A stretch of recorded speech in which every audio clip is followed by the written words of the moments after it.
la taxe d'habitation et la taxe foncière, parce que la possibilité même de taxer les bénéfices des grandes entreprises a été enlevée par le biais de la suppression de la taxe professionnelle. Voilà, donc il y a des conséquences très concrètes de l'austérité qui ont un impact tous les jours sur notre vie.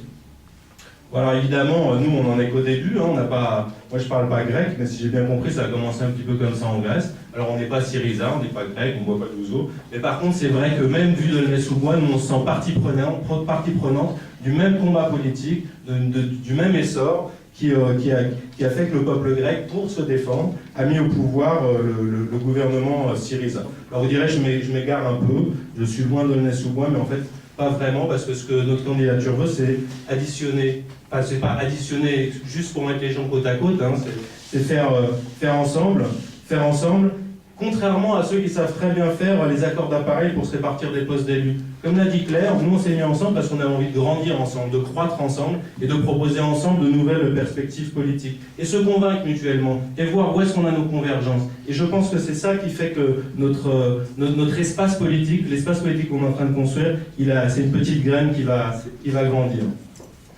Alors apprendre à faire ensemble, entre candidats, ça a été du travail, voilà. Entre militants, hein, les 30 militants là, qui se sont mis autour des différents ateliers pour construire les matériels, et puis ensuite, parce que c'est une perspective pour la vie, parce qu'en fait le fondement de notre candidature c'est ça, c'est de dire que vous et nous et la population, c'est ensemble qu'on va se convaincre, c'est ensemble qu'on va trouver des solutions, et c'est ensemble qu'on va imposer nos solutions, non seulement en votant pour notre candidature évidemment, et puis les candidatures qui nous ressemblent, parce qu'il y en a plein d'autres en France, mais aussi en s'investissant dans les associations, les syndicats, dans la mobilisation, dans les mouvements populaires, etc. Et ça, c'est vrai qu'on y tient très fort, c'est-à-dire on n'est pas juste une candidature électorale. On est une candidature électorale et on est une perspective politique. Dans tous les cas, nous, c'est comme ça qu'on a décidé de travailler à cet espace politique. Et j'ai aussi envie de dire qu'on est la candidature aussi des petits, des sans-gras, des salariés, des chômeurs, ceux qui n'ont pas voix au chapitre. On est aussi la candidature de l'ensemble des discriminés. On est la candidature des homosexuels attaqués, de la défense de leur droit à l'adoption. On est la candidature... contre les discriminations faites aux femmes, dont les salaires sont amputés pour cause de congés de maternité, ou contraintes au temps partiel, ou en train de garder mes gosses à la maison pendant que moi je fais le boulot à la tribune. Voilà. Donc voilà. C'est-à-dire que j'ai cette petite pensée, c'est-à-dire que l'oppression, elle passe aussi par des actes dont je me rends aussi complice. Hein. Donc on est aussi cette candidature-là. On avait écrit dans un des programmes qu'aucun des habitants de Seine-Saint-Denis devaient se justifier ni d'habiter en Seine-Saint-Denis, ni d'être noir, ni d'être musulman, ni d'être habitant des 1000, etc. Et que personne n'avait à se justifier pour revendiquer ses droits. Et bien, en période de crise, tous les démagogues sont sortis. Ce matin, à France Inter, petite montée de nauséabond. Vraiment en matière de discrimination et en matière à se révolter. J'ai entendu la haine sarkozyste ce matin. Dans un gant de velours, hein, une voix doucereuse, gentillet, etc. Donc notre ancien président dit calmement que notre République ne tolère pas les repas sans porc dans les cantines. Tout calmement aussi, il a dit qu'il faut interdire le port du voile à l'université. Mais c'est qui ce mec? C'est qui ces gars? C'est qui ces gars pour imposer la façon dont on doit s'habiller dans une université?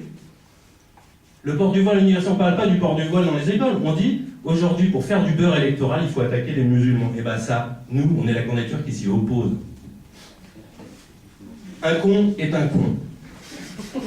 Qu'il soit juif, musulman, chrétien, athée ou agnostique, mais là, le con, c'est l'ancien président de la République, et en plus, c'est le parrain politique de Béchiza. Hein. Donc, voilà. Alors oui, quel moment, nous, on est aussi la candidature contre les discriminations. Assez tranquillement. On est pour combattre les contrôles de police aux faciès. On s'est bagarré, on est pour l'arrêt du démantèlement des campements des Roms. On est pour le retrait des lois racistes dirigées contre les musulmans, les lois liberticides sécuritaires, la régularisation des sans-papiers, etc. Toutes choses qui, par ailleurs, ne sont que rarement dites dans cette campagne électorale. Et le droit de vote des étrangers. Parce que nous, notre conception de la politique, c'est que c'est les gens qui habitent ici, qui prennent en charge leurs affaires et qui ont le droit de décider. République, République, République. Ils n'ont que ce mot à la bouche pour justifier leur saloperie. Et moi j'ai quelque chose à dire. Leur République, c'est pas la mienne. La mienne, de République, elle est sociale, elle est universelle, elle unit plus qu'elle n'exclut, elle combat l'individualisme, la concurrence, et elle met au cœur l'intérêt collectif et la coopération. Ma République, c'est pas un numéro, ni la 3e, ni la 6e, ni la 5e, c'est pas un prétexte. C'est notre cœur, ici à tous, notre capacité à s'insurger, à être en lien, à sentir la détresse du voisin, et à s'insurger avec lui contre son oppresseur. Alors vous direz, je m'égare encore. Et parce qu'elle est belle, cette campagne. Elle est belle, elle me donne des frissons. Je fous la patate. Alors il nous reste trois jours, 3 petits jours. 3 jours pour convaincre que plus notre candidature sera relayée, plus elle obtiendra de suffrages, plus le socle de notre maison commune sera solide. Il nous reste 3 jours pour convaincre que l'effort collectif que nous menons dans cette campagne ne se limite pas à cette campagne, que nous voulons construire ensemble, ici et au-delà, la société de demain, avec vous dans cette salle, avec la population, avec ces organisations, convaincre aussi qu'il ne s'agit pas d'une histoire d'appareil, mais d'humains qui s'engagent. Convaincre aussi que si nous sommes devant le PS libéralisé, nous serons plus forts pour construire dans la ville, dans le département, dans le pays, les bases d'un rassemblement pour changer la donne. Voilà, on a repris l'initiative face à l'austérité, pour la justice, l'écologie pour tous. Reprenons l'initiative tous ensemble.